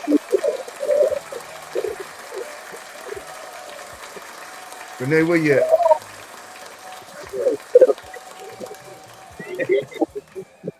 Okay. You probably sleep. Okay. Renee, you gotta cut that echo thing off. Cut the who off? You got the headphones to get back that backdrop. Don't you eat that back talk, that gurgling? Don't you hear, Tito? Yeah, I hear it. Yeah. Okay. It's not like almost the thing where you playing the same thing you're talking on. Like you call a radio station and you speaking to the DJ and you got it playing in the background, and that's what it sounds like. Okay. Oh, excuse me. All right. As I was saying, I was switch it the other way. I love your answer on the first thing of why people take so long or why they hold out before speaking. But on the other side of that, Could it be the money that people have, like the people that are being that's been accused? I'm just gonna say accused until they're found Allegedly. guilty. Yeah, allegedly. Could it be that the money go to their head and they begin to think they're above the law? In which you have money, and the people, other than having real people around you saying, "Hey, yo, this is not cool," they just yes men and yes women that's agreeing with what you're doing because you have all the money, and they want to be around this money. They want to be attached, and then when something don't go their way, they detach. Now, could it be that these people actually did what they accuse, the accusations against them, and it's a money thing? How do you feel about that? What do you think about that?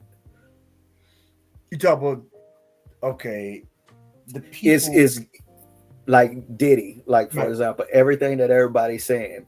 Do you think his money and the power that he has make him feel like he's above the law? So maybe he did do all of these things, but he was doing it because no one put him in check. Oh yeah, they're getting paid. Yeah. I mean, I believe that's valid. Why would I tell on somebody who's give me $50,000 a month? Yeah. Yeah, I'm hurting, but I'll be all right. Yeah, I'm in a little pain. Yeah, but they get antidepressants. They help out with that. Mm-hmm. Yeah, I know. I ain't got to worry about nothing. My family got to worry about nothing. I get invited to all the good stuff. I just numb that pain. I stick that. Oh, I can't. Renee, you got. Okay, I put my name on silent. You fix your mic. uh, Renee, tell me in chat once you fix that mic, that echo. Okay, no problem. Oh, I hear you now. Oh, okay. So what was I saying? What was I saying? You was like, why would I tell if I'm getting paid $50,000 a month? That's what you last said. Yeah, so unless it's you get paid good money, and so I think Cassie, she wasn't gonna tell either, but she wanted to make sure she got paid, and according to it was right, because people that know people. She went to him, and that was his side, and that was his number one, and they did stuff together, and he did stuff for her, whatever, and she was getting compensated handsomely, but she said, well, if I got to deal with this pain, I'm going to get paid to deal with this pain, and you owe me such and such. And he didn't take her seriously. And as soon as he said no, she filed the case, and so that's legal document, and it's been filed. And within 24 hours, I think I heard that it was about 30 million. And then it was taken off. However, it's too late. Once the documents are there, then it sheds light on indiscretions. And I think somebody said that, oh, this is allegedly what's happening. Is that according to the source I stated previously, she said that who told the who informed the police to raid what in the world raid the houses. See, The house in New York, Miami, and Los Angeles got raided simultaneously at the same time. But you only hear about the one in New York, according to my previous source. Then you'll hear about because around the corner was the FBI station, wherever, because he was the FBI informant. So they didn't know that was going down because he generally would get the heads up. So they didn't know, according to what I've heard earlier, they didn't know whose house there's raiding. They didn't know it's Diddy's until they did it. And so that so people's getting paid, but see, he didn't pay Cassie, he paid her within 24 hours, but it's too late because the papers were already filed. It's open for public eyes. And I heard some lawyers, they stated earlier, said what they was giving a legal take on this. Said what shit? No, the hip hop cop in New York is a hip hop police. They had a hip hop police force. He stated that what highlighted the case for Diddy is that Cassie. So they started digging. But according to Jaguar White, the person who told them, who do you think it was?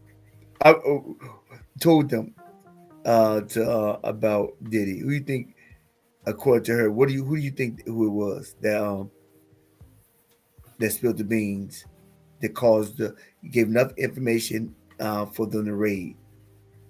Tito, Renee, who do you think? I'm about to tell you, but I'm see what your guess. Was it the person that filed the court order? Nope. According to Jaguar Wright, is different. Who do you think, Renee? I don't know. That one's beyond me. I have no idea. Okay. The according to Ms. Wright, she said that one person is worse than Diddy. He said Jay-Z.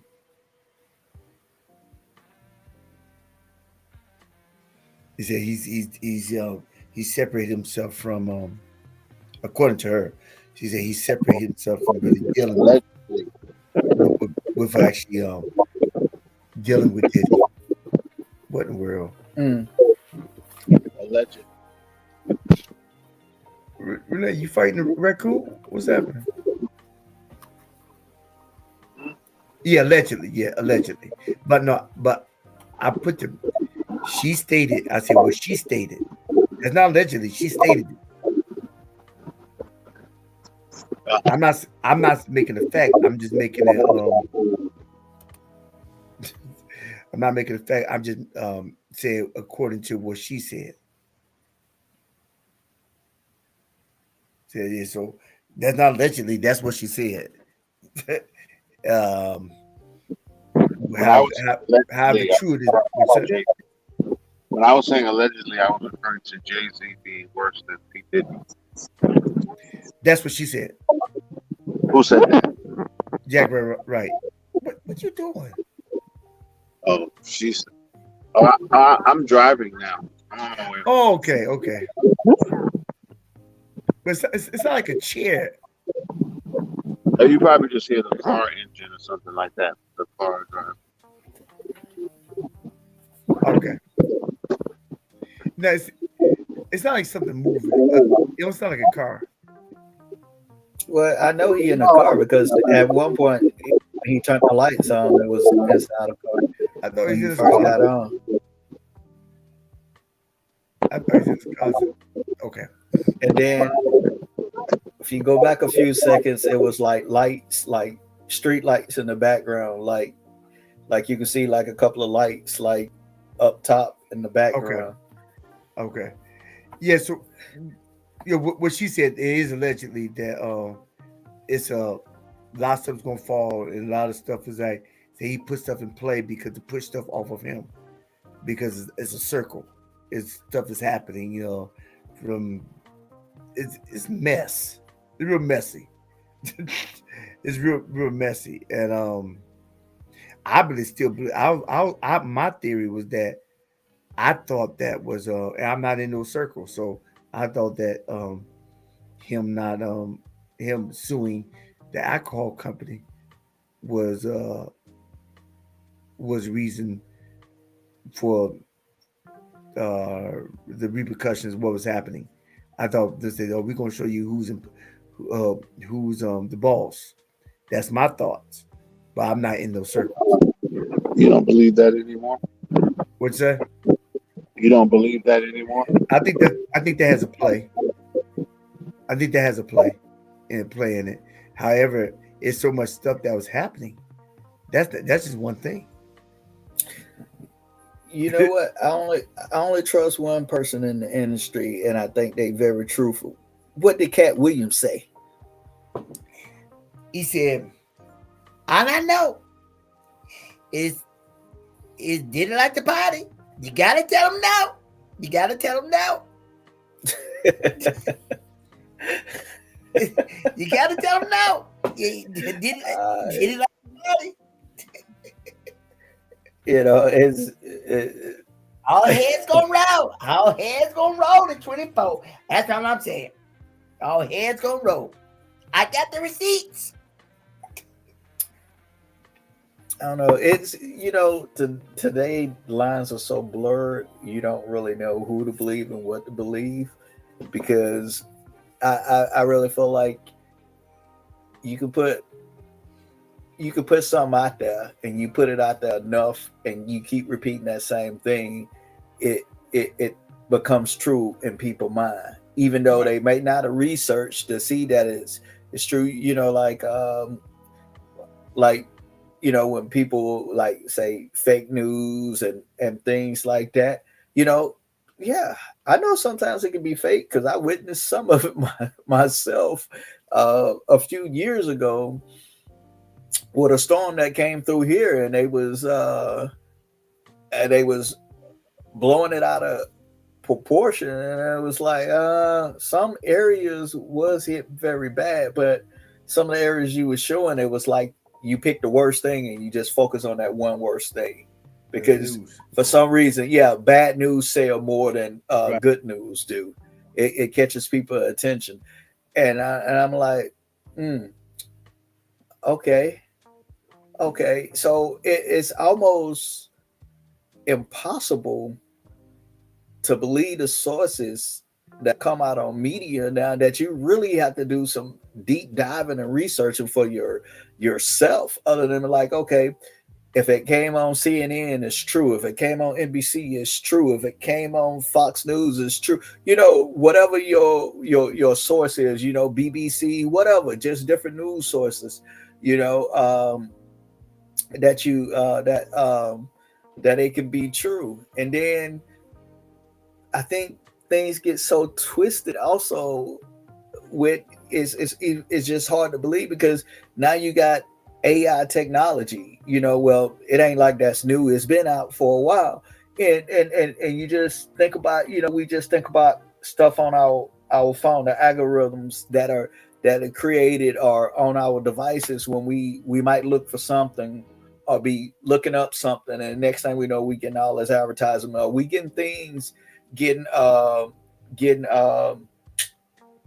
suggestions for this website, that this or that website or whatever, about relating to what we Googled or whatever we searched on Yahoo or whatever, to try to find, and we get all this stuff pushed. And if you believe something in one way and you search for it in that way, you seem to get more stuff pushed to you that's going towards what you leading, other than opposing opinions.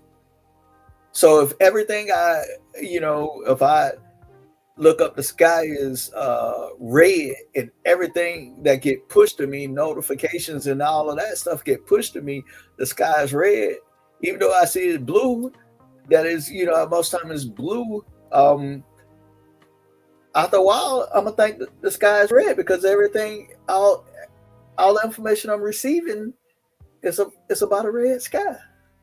Right. So it's just crazy these times. You know, technology makes some things better. At the same time, you have to do your research on the things that you have. Sometimes it's good to just pick up that old school book. You know, like now you can get on the internet and you can go to different sources, and it's certain sources. You'll believe your .org more than you do some of your .coms and stuff like that. Um, uh, your .gov, you want to believe everything .gov, but some things are not going to be mentioned or said because some things are not going to be admitted. And so it's just I just really think we in a time of it's easy to misinform people and make them go the direction of whoever whatever summary, a synopsis that a person may give, dealing with a situation. I feel like we as individuals, we have to do more research of the facts and form an opinion off the hardline facts about what's going on. Vice somebody saying, "Oh, blah blah blah," from the research I did, this is what what the conclusion I came up. No, it should be. I feel like we each all everyone have to look at the facts and then come up with their own conclusion, and then we all get together and we debate this topic, and I think we'll get a better understanding because someone may during a debate might come up with a source, a legitimate, bona fide source that that you haven't seen yourself, but it opened up you to a new source that you go and you read the facts on dealing with that source and be like, oh, okay, now I got a different understanding or different opinion about a particular subject. Yeah, I think it's this time of age it's easier to be lazy. Mm-hmm. It's easy to be lazy and give the image that you know a little something. Even the good book says that's why you study, show yourself. In 2 Timothy 2:15, study, show yourself approved unto God, so you can be a workman, need not be ashamed, rightly dividing the word of truth. We don't study and we don't divide. Divide implies that you're opening up to get to the origin, to get to the core of the problem. And you get the core of the problem if you study. And people don't. They Google or ask Siri. Oh, yeah. And it's a place and time for that. Like I tell my son, I said, listen, when he tells me I don't know, I can't stand it. Because he's engineering his mind to actually not to think. Now, if I don't know something about a person, it's out of my. I can say that because that's out of my control. But when I talk about myself, I tell them change your verbiage to say, "Daddy, let me think about it." What you're doing, you tell yourself to think. But when you say I don't know, you give yourself a way out. You're giving up. And so you're prepping and you're priming yourself to say I don't know and not to study. You show yourself approved in whatever. Right? You're not dividing nothing because you don't know and you ain't trying to know. That's the whole gist of it. So I do agree with you saying that stuff just people are not studying and they're not and people the world is wicked. There's a lot of stuff that's happening. And like we talked about the previous week, this ain't the first time that happened. It's just that he started because even his old security guard said he changed. He said he changed. He said when he went over to Brother Love, that's where he changed. When he went from Puff to Brother Love, and his demeanor more parties, more wild parties, or quote unquote freak offs has been occurring, and just I guess the disregard for others. He said he changed, and he's witnessed a lot of different things. And like Renee said earlier, he said, it's no telling um, if we got that type of money, that type of clout, that type of power. There's no telling that we possibly can go that route. Yeah. Yeah. I mean, yeah, everybody always casting the stone. Right. Yeah, you just got the type of money. You're not around the type of people that they influence the power. Mm-hmm. Yeah, and our power is intoxicating. Oh yeah, it could be. It could be. Yeah. It could be. I can see that. You can. We see that at times when people get a certain promotion on jobs, how their attitude change, or they start to make it, or they tax bracket change, and they making they moved into another tax bracket. You can see how that can change people. So yeah, definitely, if you got plenty of money and power and influence, hey, you got you got three things going for yourself that a lot of people that's trying to get there, that's willing to possibly even sacrifice their morals to be there. Right. That person has leverage, but how much leverage do they have if you have good morals, if you already grounded? Can it really shift you? That kind of tells you what type of character you have. Mm-hmm.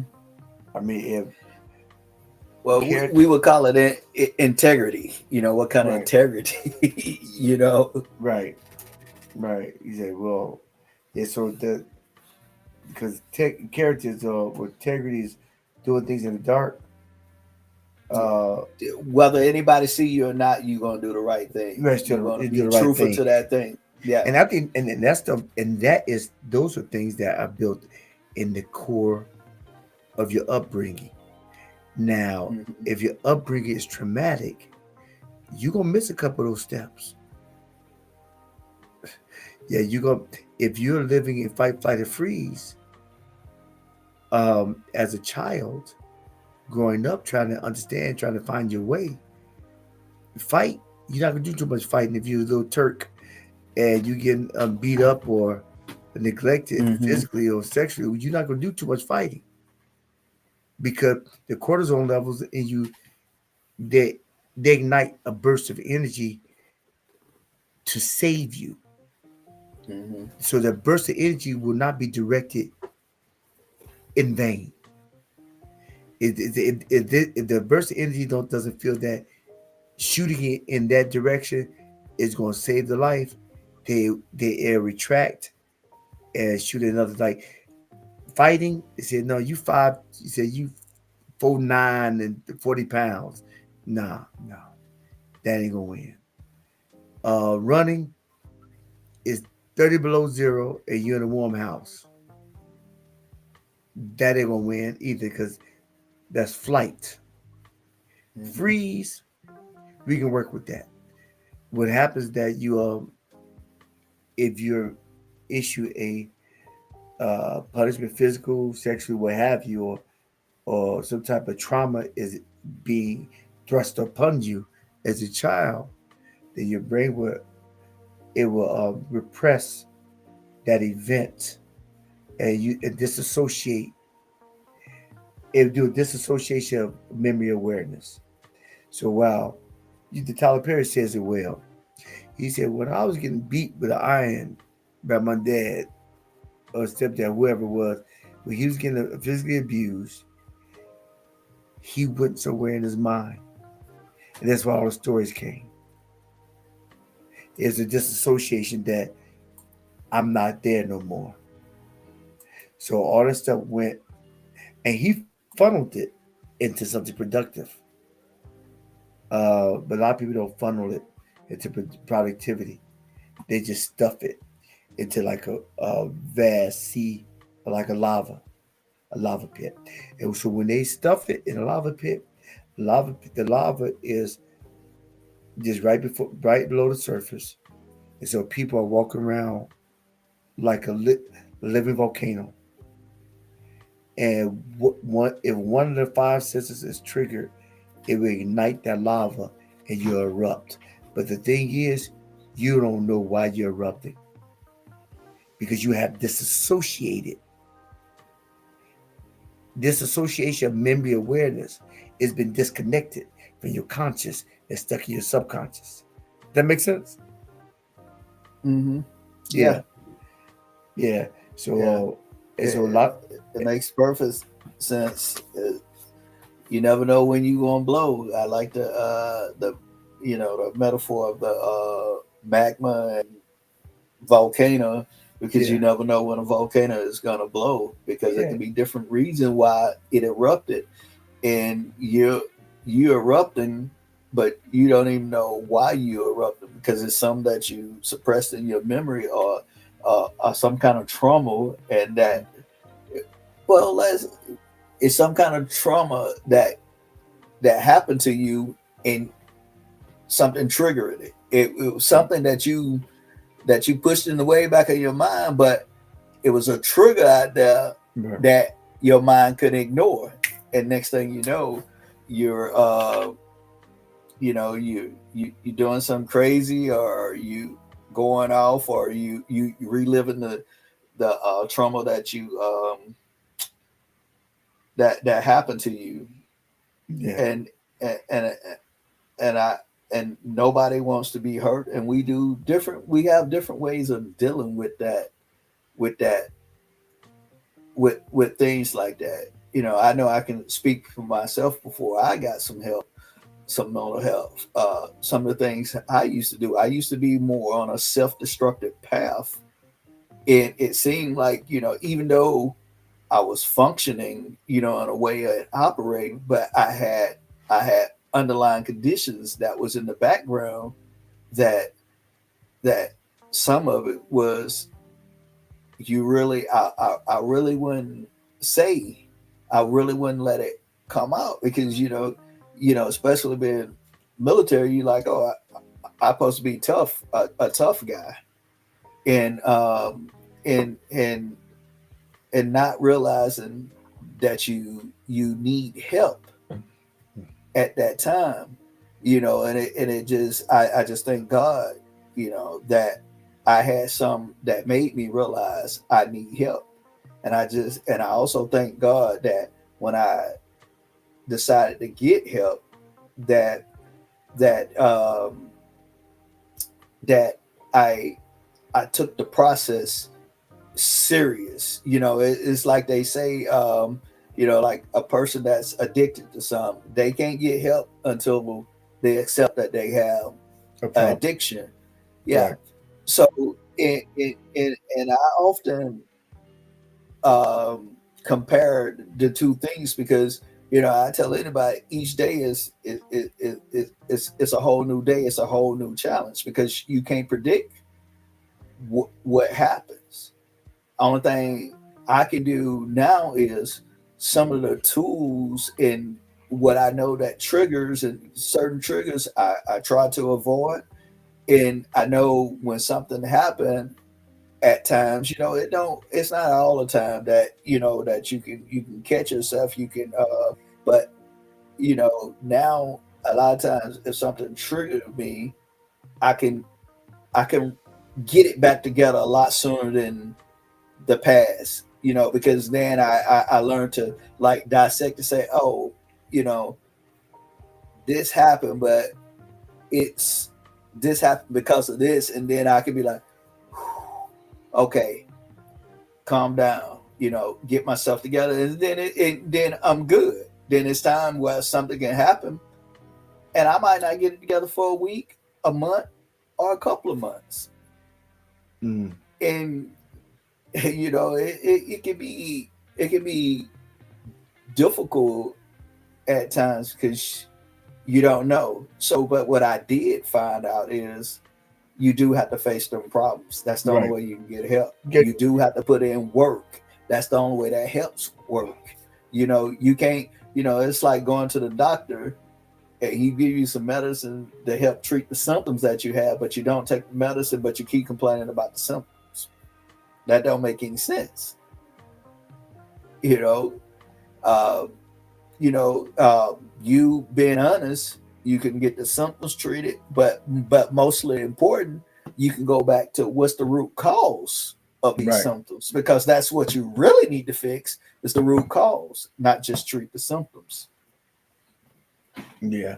A lot of people just want a quick fix. As long as you got a couple of pills, you got a couple of cases of pills, that quick fix can be extended.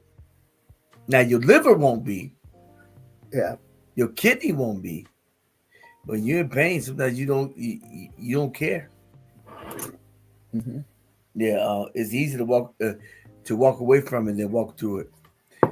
Walking through it, that's what grown-ups do. Mm-hmm. And a lot of times people are walking as adults, living like an 8-year-old. See, you may be a broken child inside of you, but you're living like a crippled adult. You're living crippled because your child is broken. Unless you deal with the broken child, your leg will never get straightened. Mm-hmm.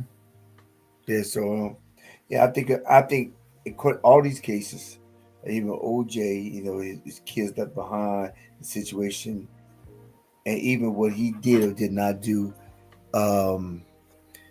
connected, even with Diddy, a lot of stuff is I think is a byproduct of, you know, a man and woman.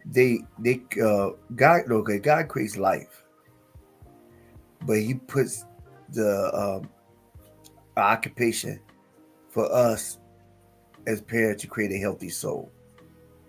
And a lot of children are not growing up with a healthy soul because parents are not healthy themselves. So how can a healthy soul teach somebody else to be unhealthy soul teach a child to be healthy when all that child is just emulating you? Yeah, that's and true. you don't realize that you're not healthy, Mm-hmm. but you just live in the trauma. Mm-hmm. That's true. You don't realize it. That's the thing you don't realize. But then when you do realize it, what are you doing about it? You gotta be conscious of being reflective. Yeah.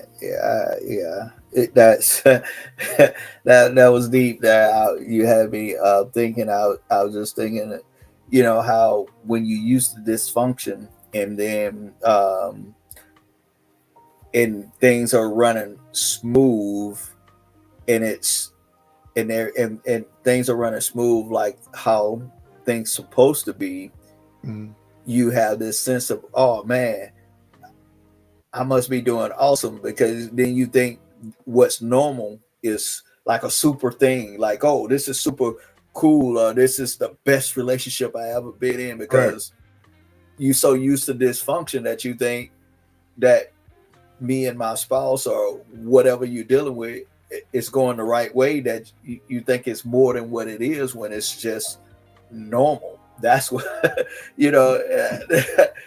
that's crazy. It's just like if you come from a broken home and you establish a home, be like, well, I'm not gonna do this because I came from a broken home, and I'm not gonna hurt my kids like that. So you go forward and you get married and you do all these things, and you think you are super mom or super dad, because you know what, I provide, I do this, I'm here with my kids, we go on a vacation, and you like, oh man, I must be a super parent because I'm doing this.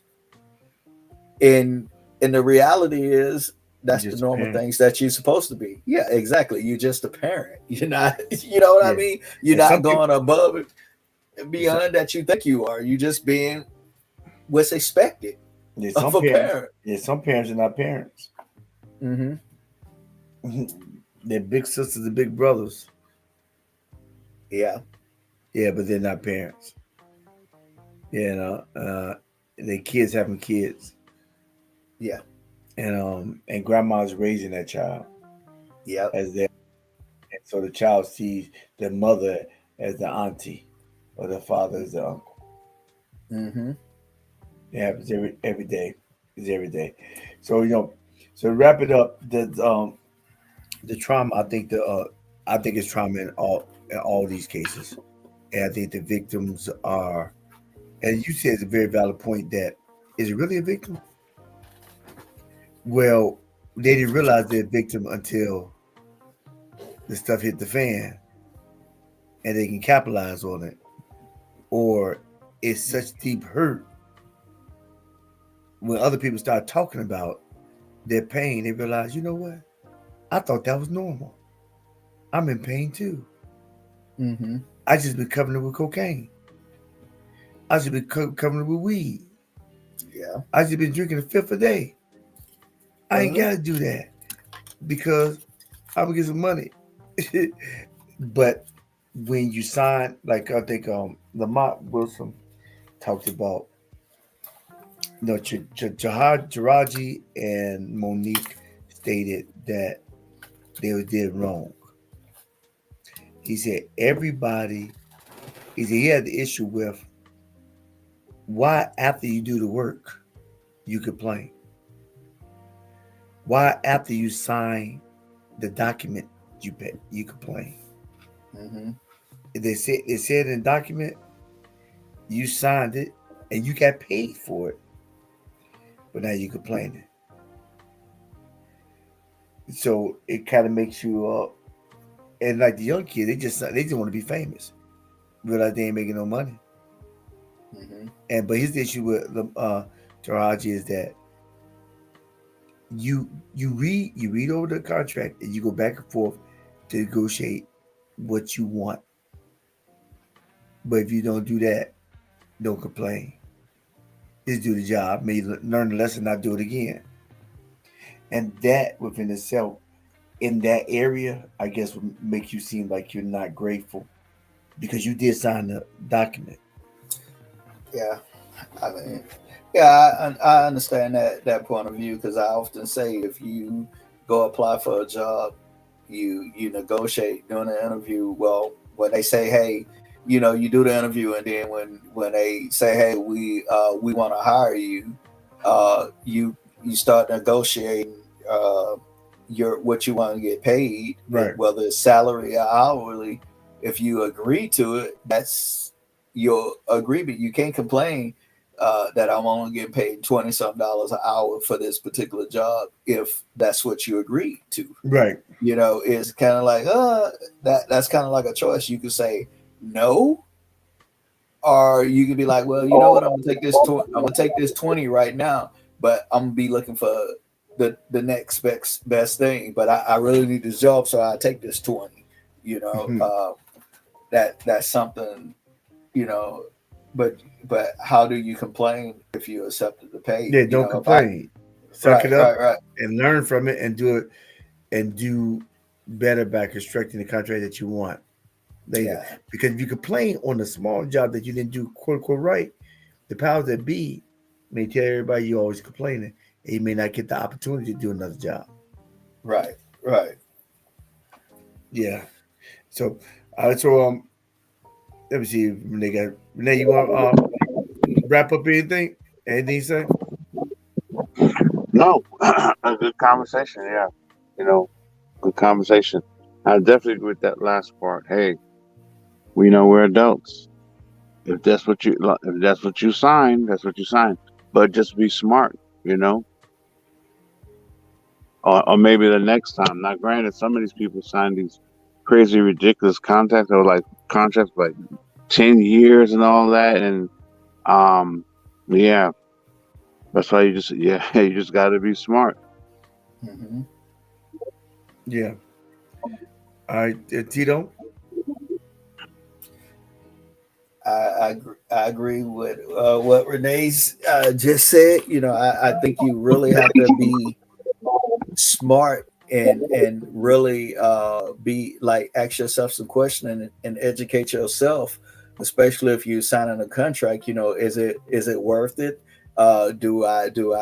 Is this an opportunity that's going to get me in? Is it worth me signing? And then for how long? Or should I be, other than worried about how much I'm getting paid right now, do I put options in there where if something like, say I was an actor and I'm on a show, does it get syndicated, or I'm a radio host or whatever, does it get syndicated? And how much do I get paid in the future? Do I get a certain percentage? Maybe you didn't pay me great up front, but if the sales are good, I get paid. I still get a portion from the sales. Because so I think you just have to educate yourself and get yourself if you don't understand some of the legal lingo, get yourself spend a couple of dollars and get yourself a lawyer. You may not have the money, it may hurt then, but it'll be worth it in the long run, because now you're educating yourself. You got somebody that's supposed to have your best interest, because it's your lawyer. You don't use the company lawyer, you use your lawyer. Because if I'm hiring you and like, well, you can talk to my lawyer gonna have my best interest in hand, not your best interest. So you should have your own lawyer as you negotiate whatever contract for whatever amount and what you feel like that you're worth in the future. It just make it smart. I think the smart thing to do is whatever contract having a lawyer, whatever contract you have, make sure you could still get paid in the future off of your work, other than somebody paying you and they getting paid off of your work in the future, and continue to get paid off of your work, whether it's a movie, music, or whatever. I feel like, you should be, the smart money is to put yourself in a situation where you can continually get paid, because you don't know if that movie is going to be a hit or a so-called classic, or that song, that music, or whatever you do is going to be a so-called classic. That can go to even a business. If y'all invent things and you come up with a new process of doing things, or a better way to do things, or you invent a tool or a procedure, hey, I feel like you should have it in there where you can continue to get paid. The company is getting paid every time. Every time you I think of it like this way: a franchise. If you start like that, let's just say a Chick-fil-A or a Smoothie King or anything, you invented this thing. When you want people to franchise, you charge them X amount of dollars, and then you make sure they continue to pay you by using the products and going and the formulas and everything that you invented. You just don't be like, I'm gonna sell you this franchise and here's everything, and then you pull your hands back. That's not making money. That's not gonna make you money. That's a one-time payment. The thing is to set it up for longevity. Right. That's all I have. Okay. All right. Thank you. I do appreciate y'all coming on. Let me put you back on here. Hey, put you on mute because I appreciate y'all coming back on. Renee gave us Renee, did you just wake up again? No, I'm driving. I'm getting out my car. I'm in my house. Yeah. Oh, okay. It looked like when he brought you back on, you were sitting up like, oh, I'm back. I'm back up. Yeah, so I appreciate you coming on. Good conversation. I'm trying to chop the thing up. Yeah. Keep your eyes on Jesus. All right. Amen. Okay. Tito, endings. Good night, everyone. Enjoyed the conversation. It's been a while since I've been able to be on. I tend to be moving around a little bit more than I normally, and this is one of the nights I'm actually at home, other than moving around and trying to see what's going on. There's been plenty of times where I'm listening, but I'm not able to respond, or if I do something on chat, by the time y'all see the chat, y'all like 3 or 4 conversations in, to move forward in conversation, like, what are you talking about? So it's good to be on, and I appreciate my mug. Let me see if I can get it in focus. Yeah, I appreciate my mug.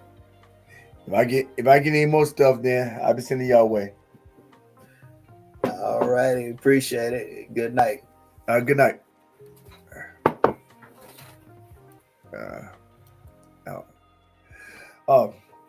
Hey, journeyman, journeywomen. This here is Journey with Dr. D, here to encourage, motivate, and to inspire. I do appreciate you coming out with me and partaking in the conversation. Even if you partake on the conversation on the replay, go ahead and put something down below in the comment section. We will engage and respond to the comments in the section. And I do appreciate the conversation, and the dialogue. I have. So I just want to say this. I am looking for something. Okay, yeah. All right. I want to say this. If you find any value in this content, how about you help me help you so we can help others by clicking subscribe, commenting, and sharing? Because when you do that, you organically help build and grow with me so we can make it better tomorrow, today. If you look at the replay, look to the left and look to the right, you'll see purpose-centered videos as well as emotion-centered videos in my new segment called In Them Streets with Dr. D, showing ride and share. I am thinking about also connecting to another one, guided meditations, what have you, and an inspirational segment. Whereas there should be some songs, but that's in the near future. But for now, I got those 3 segments. I want y'all to share, partake, follow, comment, and for those who've been on tonight, please go down below and give me a thumbs up. It helps the algorithm. And for those looking at the replay, go down below and give me a thumbs up. It helps the algorithm. And for those, if you don't remember anything else from this broadcast, from the segue of talking about emotional regulation, overcoming trauma by the hands of those who we look up to. That's a serious thing. And we pray that everybody becomes better, not just better in general, but better equipped to deal with the brokenness that may be inflicted on us as a child, unbeknownst of the person who may have been inflicting on us. A lot of times parents are just doing the best they can with their have. And sometimes they're not. But in any case, to be aware of what's going on and to go through it means you can overcome it. And I want you to remember this. Every day you get a vertical, make it your goal in life to always move forward, because life is so important. Life is just too short to live looking in the rearview mirror. Because you are important. God knows that you are. And I do too. This is a hero's journey with Dr. D. Peace and blessings. And we are out.